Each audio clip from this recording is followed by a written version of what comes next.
છોટાઉદેપુર ખાતે વિશ્વ પર્યાવરણ દિવસની ઉજવણી અંતર્ગત મેરેથોનનું આયોજન કરાયું હતું। વિશ્વ પર્યાવરણ દિવસની ઉજવણીના ભાગરૂપે દોડ એક સકારાત્મક પગલું હોવાનું જિલ્લા કલેક્ટરશ્રીએ જણાવ્યું હતું।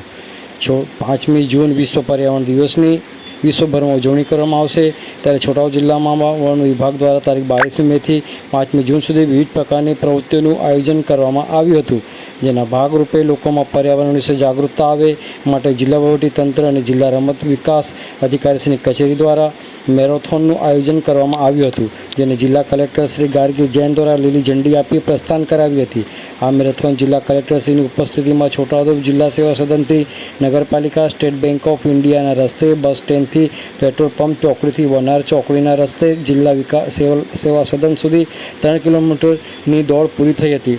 વિશ્વ પર્યાવરણ દિવસની શુભેચ્છા આપતા જિલ્લા કલેક્ટરશ્રીએ જણાવ્યું હતું કે આપણા દેશના વડાપ્રધાનના પ્લાસ્ટિક મુક્ત ભારતના સપનાને ધ્યાને લઈ આજે છોટાઉદેપુર ખાતે 3 કિલોમીટર દોડનું આયોજન કરવામાં આવ્યું હતું, જેમાં 200 જેટલા લોકોએ ભાગ લીધો હતો, જેનાથી આપણા ફિટ ઇન્ડિયા મૂવમેન્ટને પણ સપોર્ટ મળશે અને સ્વચ્છ પર્યાવરણના આપણા સપના સાકાર થશે।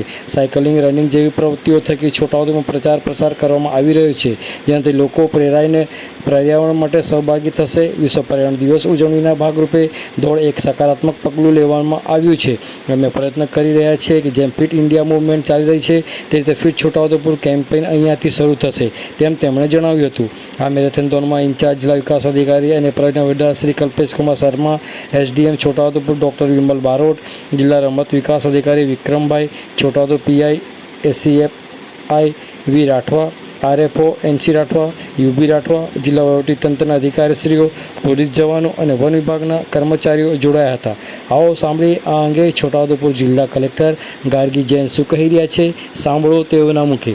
આજે વર્લ્ડ એન્વાયરમેન્ટ ડેની સબને ખૂબ ખૂબ શુભકામનાઓ।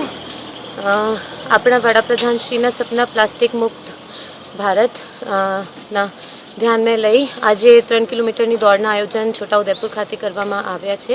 એમાં અરાઉન્ડ 200 લોકોને પાર્ટિસિપેટ કર્યા છે અને એનાથી જે આપણા ફિટ ઇન્ડિયા મૂવમેન્ટ છે એને પણ સપોર્ટ મળશે। હું બધાને આશા કરું છું કે જે સ્વચ્છ એન્વાયરમેન્ટના આપણા બધાના સપના છે આ સાકાર થશે અને જેવી રીતે આ સાયકલિંગ, રનિંગ આ બધી પ્રવૃત્તિઓ છે એને પણ વધ મળશે અને આખા છોટાઉદેપુરના જેટલા લોકો છે એમના વચ્ચે પ્રચાર પ્રસાર કરવામાં આવે, જેનાથી બધા લોકો એના તરફ મૂવ થશે અને વર્લ્ડ એન્વાયરમેન્ટ ડેની ઉજવણી ભાગરૂપે આ એક પોઝિટિવ સ્ટેપ લેવામાં આવ્યું છે અને અમે લોકો કોશિશ કરી રહ્યા છીએ કે જેવી રીતે ફિટ ઇન્ડિયા મૂવમેન્ટ એક કેમ્પેઇન છે એવી રીતે ફિટ છોટાઉદેપુર કેમ્પેઇન અહીંયાથી શરૂ થશે।